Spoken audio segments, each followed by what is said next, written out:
John chapter 11. Now a certain man was sick, Lazarus from Bethany, of the village of Mary and her sister Martha.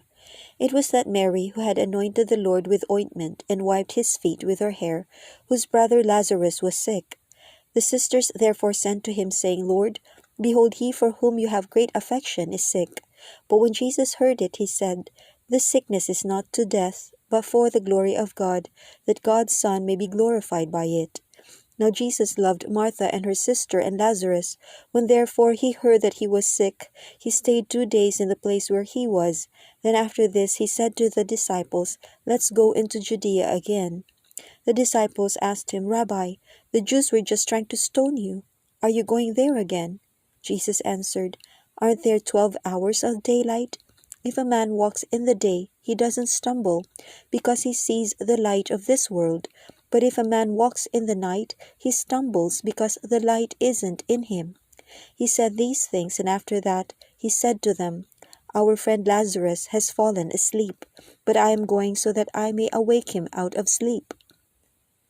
The disciples therefore said, Lord, if he has fallen asleep, he will recover. Now Jesus had spoken of his death, but they thought that he spoke of taking rest and sleep. So Jesus said to them plainly then, Lazarus is dead. I am glad for your sakes that I was not there, so that you may believe. Nevertheless, let's go to him. Thomas therefore, who is called Didymus, said to his fellow disciples, Let's also go that we may die with him.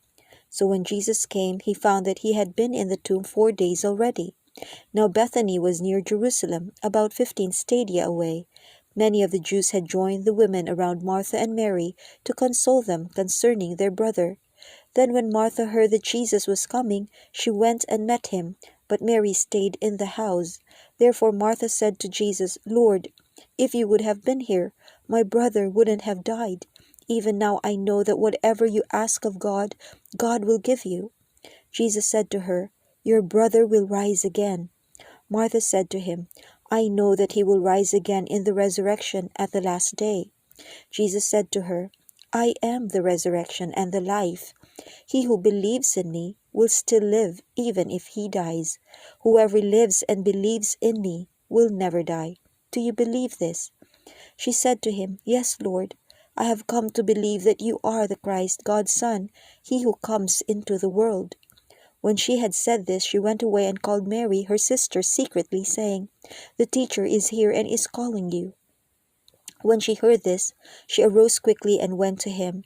Now Jesus had not yet come into the village, but was in the place where Martha met him. Then the Jews who were with her in the house and were consoling her, when they saw Mary, that she rose up quickly and went out, followed her, saying, She is going to the tomb to weep there. Therefore when Mary came to where Jesus was and saw him, she fell down at his feet, saying to him, Lord, if you would have been here, my brother wouldn't have died. When Jesus therefore saw her weeping, and the Jews weeping who came with her, he groaned in the spirit and was troubled, and said, Where have you laid him? They told him, Lord, come and see. Jesus wept. The Jews therefore said, See how much affection he had for him.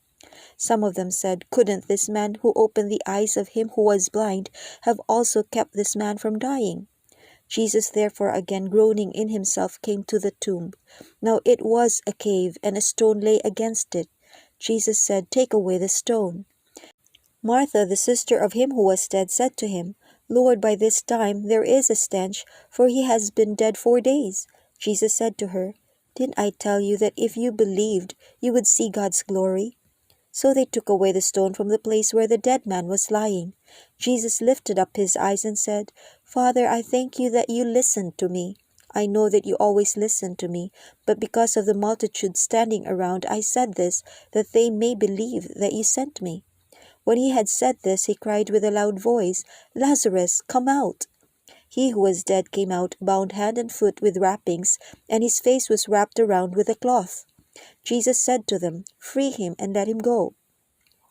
Therefore many of the Jews who came to Mary and saw what Jesus did believed in him. But some of them went away to the Pharisees and told them the things which Jesus had done. The chief priests therefore and the Pharisees gathered a council and said, What are we doing? For this man does many signs. If we leave him alone like this, everyone will believe in him, and the Romans will come and take away both our place and our nation." But a certain one of them, Caiaphas, being high priest that year, said to them, "You know nothing at all, nor do you consider that it is advantageous for us that one man should die for the people, and that the whole nation not perish." Now he didn't say this of himself, but being high priest that year, he prophesied that Jesus would die for the nation, and not for the nation only, but that he might also gather together into one the children of God who are scattered abroad. So from that day forward they took counsel that they might put him to death. Jesus therefore walked no more openly among the Jews, but departed from there into the country, near the wilderness, to a city called Ephraim. He stayed there with his disciples. Now the Passover of the Jews was at hand. Many went up from the country to Jerusalem before the Passover to purify themselves. Then they sought for Jesus and spoke with one another as they stood in the temple, "What do you think, that he isn't coming to the feast at all?" Now the chief priests and the Pharisees had commanded that if anyone knew where he was, he should report it, that they might seize him. If you would like to listen to the daily reading of the Bible, please do subscribe and don't forget to click on the bell button for notification. Thank you for listening, and until next time, God bless you.